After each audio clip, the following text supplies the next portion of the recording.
Hello students, welcome to Chapter 5, the Integumentary System, the first of the 11 human organ systems that you're going to look at in depth over the course of A&P1 and A&P2. So when we're talking about the integumentary system, primarily what we're talking about is the skin, but then also things like your hair, your nails, and your sweat glands. One of the first things that you see when you meet your patients is their largest and most vulnerable organ, the skin. The skin, hair, nails, and glands that make up the integumentary system play a critical protective role for the human body, serving as a barrier between the external world and internal organs and regulating body temperature, among other functions. This chapter discusses the structure and function of the skin and other organs of the integumentary system. As a healthcare professional, it's very important for you to understand the structure and function of the skin so that you can treat any injuries to it, such as chemical and heat burns. For instance, in order to classify a burn by degree of severity, you must know the different layers of skin. Burns that affect only the epidermis or the outermost layers of skin are considered to be first-degree burns. Burns that damage the epidermis and the upper region of the dermis are considered to be second-degree burns. Finally, burns that affect all layers of the skin are third-degree burns, the most severe classification, which can be life-threatening to patients. Because all layers of the skin have been damaged, including the nerve endings within the skin, patients with third-degree burns actually have less pain than patients with first and second-degree burns. This explains why it's so important to know about the structure and function of the skin, because pain alone is not always indicative of the severity of an injury. Having a thorough understanding of the integumentary system is crucial in order to evaluate and treat all degrees of burns and other injuries to the skin. So as the video mentioned, the integument is the largest organ of your body. There's a really cool exhibit at the Bodies exhibit in Atlanta where they have removed the skin of a person, and it's just the skin of the person, and it's really quite interesting to look at, and you really don't have any idea of quite how large it is until that's all you see. As the video also mentioned, when it comes to the integument, it's very much about layers. It's a very, very multi-layered structure, starting with the most superficial epidermis, which is epithelial tissue. Deep to that is the dermis, which is connective tissue. Remember, all epithelial tissues have an underlying connective tissue. But then just deep to the dermis is what we call the hypodermis, and it's technically not part of the integument, not part of the skin. It's mostly adipose tissue, which acts like kind of like a shock absorber. Think about the pads that football players wear when they play. You know, that's just like an extra layer of protection. It also allows the integument to attach to the even deeper tissues, which is usually primarily our skeletal muscles. And so it's very much this layers upon layers upon layers of these various cells between us and the outside world. If we look at a nice little figure here, you can see here is the epidermis, most superficial. It's stratified squamous epithelial tissue. Deep to that is the dermis. This is connective tissue. It's also where you're going to see all of your blood vessels. Remember, epithelial tissues are avascular, so all of the blood vessels that supply the nutrients not only for the dermis, but also for the epidermis are all down here in the connective tissue layers. The dermis is also where you're going to see things like your sweat glands, your oil glands that keep your hair nice and soft, lots of nerve endings and sensory receptors like this one here and the plexus around the hair root. Then we finally get to the hypodermis, and again, it's mostly adipose tissue. It is subcutaneous. It is not part of the skin, but serves as a nice kind of shock absorber and anchor point to attach the skin to the underlying muscle. So let's talk about the epidermis first, the more superficial layer. It is keratinized, stratified squamous epithelial tissue. Keratin is a fibrous protein, structural protein, gives your skin some durability. Obviously, it's got to be a pretty strong organ, a pretty durable organ since it comes in contact with the outside world. It does make it very vulnerable, but the epidermis would be much more vulnerable without that nice structural protein, keratin, giving it some strength. So depending on what part of the skin we're talking about, where on the body, the epidermis is divided into 4 or 5 layers that contain multiple layers of tissues. And we're going to call them strata, or stratum singular. That word just means layer. The deepest layer is the stratum basal. Just above that is the stratum spinosum, or the spiky layer. Then we get to the granulosum, or granular layer. If you are in thick skin, so the hands, palms of the hands, soles of the feet, there will be a stratum lucidum layer. The word lucid means clear, and so you can see it kind of stains a little bit lighter. And then most of the length of the, or thickness really, of the skin is what we call the stratum corneum, or horny layer. And you'll see that they do look quite different. And part of that reason is because the cells all start here and then kind of migrate outward, or upward as it were, towards the more superficial layers. So let's look at the layers in a little bit more depth. Here we go. Let's start at the bottom, because that's where they're all going to start, because that's the stratum basal, and it is a single layer of actively dividing cells. So this is where new skin cells are made, and as new skin cells are made here in this layer, the older skin cells get pushed up through the various layers of the epidermis, and so they're getting further and further away from the oxygen and nutrient supply, the blood vessel supply that's in the dermis, and that causes some changes to occur in the cells as they kind of migrate through these layers. And it takes them usually maybe between a month, maybe not quite 2 months, month and a half-ish, to get from this stratum basal, this active mitotically layer, up to the really superficial corneum. Just above the stratum basal is the stratum spinosum. It's what we call the spiky layer. You'll see that it's got these keratinocytes in it. Keratinocytes are the cells that actually secrete the keratin protein. You also have, it's kind of hard to tell in the figure, and even more so, I think, in the actual histological slide, but depending on the way they stain it, you can actually see the desmosomes really easily, because this is the layer where we will find some desmosomes. Those are those anchoring junctions that help the skin kind of stay together and not like tear apart.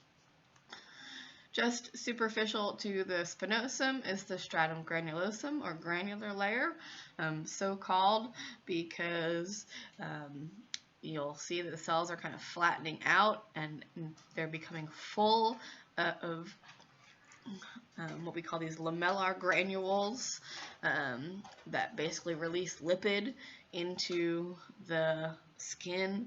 That helps kind of waterproof our skin a little bit.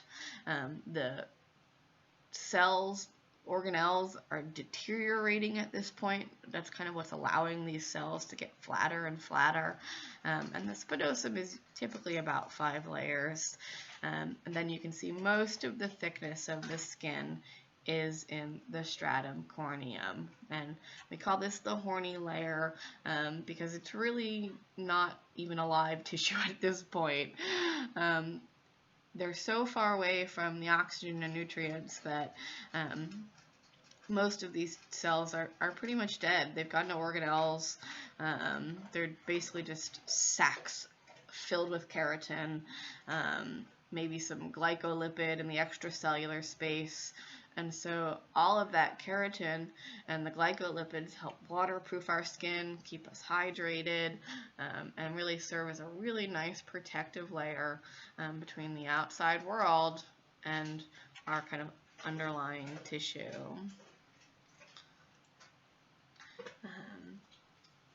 So I'm sure we've all had this problem, maybe not quite to this severity, but you get a bad sunburn and your skin starts to peel, and that's part of that is because the cells do change as they migrate up through those layers from the stratum basal up to the stratum corneum, and this differentiation. Where they start out as nice, healthy, actively mitotic cells and basically become dead cells of sacs of keratin, is accomplished by something that we call apoptosis, which is basically a very controlled cellular suicide. It allows the cell to kind of basically implode. The nucleus and the organelles all break down, the plasma membrane gets really thick, and so those upper layers of skin cells slough off. That's what we call dandruff or dander, where we can actually see it, particularly people who have bad dandruff. In fact, my one cat has dandruff. It's ridiculous. I have to use dandruff shampoo on my cat. And we, in fact, lose millions of skin cells every day. In fact, most of the dust that's in a house is nothing but human skin cells, because we do lose quite a few every day.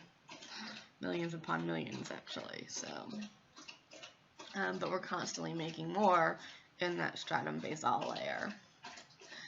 In terms of the cells that we find in the epidermis, we did already mention the keratinocytes, which produce our keratin protein. We're going to find them in the lower layers.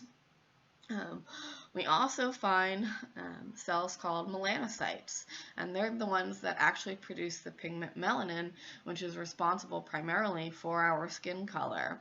And the melanocytes basically kind of arrange themselves into these little shields called a melanosome, and these little shields of melanin protect the keratinocytes from being damaged by UV. So melanin acts as a sunscreen for us naturally in our body. We're also going to find very often dendritic cells, which are macrophages. They activate immune system cells because the skin is very, very vulnerable, but by having some immune cells right in it, it gives us another kind of added protection. And then sometimes we'll find in the epidermis something that we call Merkel cells or tactile cells, which are one of the many sensory touch receptors that we have in our body.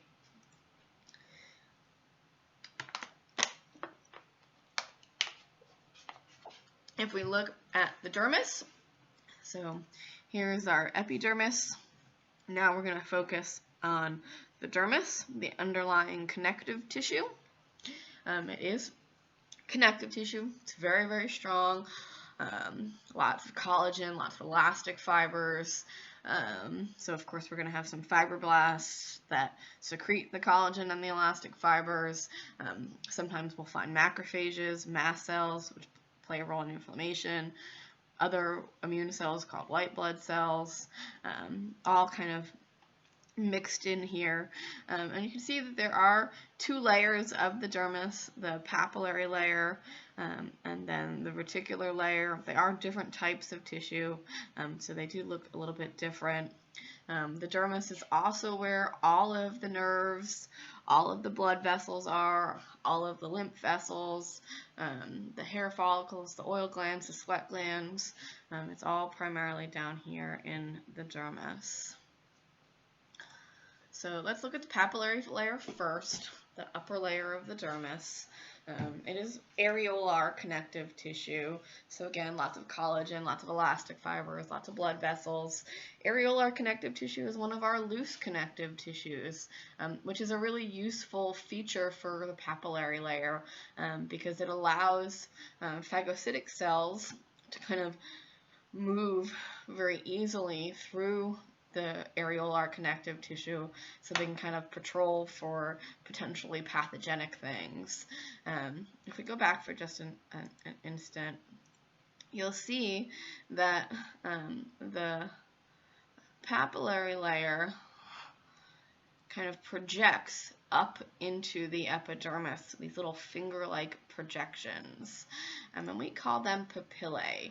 And it is these kind of little pegs that kind of reach into the epidermis, and most of them will have things, will have capillary loops, will have capillary beds, and by having that kind of peg-like projection into the epidermis, it allows the blood to get a little further up the epidermis.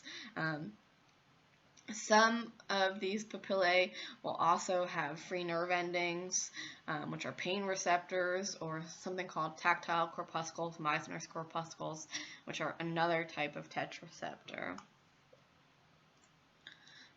And in fact, the dermal papillae in our thick skin, our thick skin is so thick, actually are going to lie at kind of atop some ridges in the dermis that will actually cause ridges in the epidermis, and we call them friction ridges. They basically give us a little more tactile ability, a little bit of gripping ability, some more sense of touch, and the pattern that we see in the dermal papillae is what we think of as fingerprints. So when you go and have your fingerprints taken, that's actually what they're taking a pattern of, are these little friction ridges. The reticular layer of the dermis is the majority of the dermal layer, and it's a dense connective tissue, particularly dense irregular connective tissue. So it also has elastic fibers, again providing stretch and recoil, so the skin can kind of change shape really without being damaged. And it's going to have lots of collagen fibers because this is a regular connective tissue. They're not parallel. There's collagen fibers kind of running every which way. That provides a lot of strength, a lot of resiliency to our skin, the ability to kind of resist stretching and tearing in multiple directions. The collagen protein also binds water, so it keeps our skin nice and healthy and hydrated. If you look at thick skin, you'll see we have a much thicker stratum corneum, and we also have the stratum lucidum layer just below the stratum corneum. And when we refer to thick skin, usually what we're talking about are the palms of the hands and the soles of the feet. Thick skin tends to not have any hair in it. Most of us don't have hair on our palms of our soles. Soles of our feet are the palms of our hands. And then thin skin is pretty much everywhere else on the body. Much thinner stratum corneum layer, no stratum lucidum, and very often it will have hair, though there are a couple areas of thin skin that don't have hair. Alright, I'm going to stop there with this first one. And we'll talk about the appendages of the skin in a second lecture, so that way you don't have to sit into it all at once.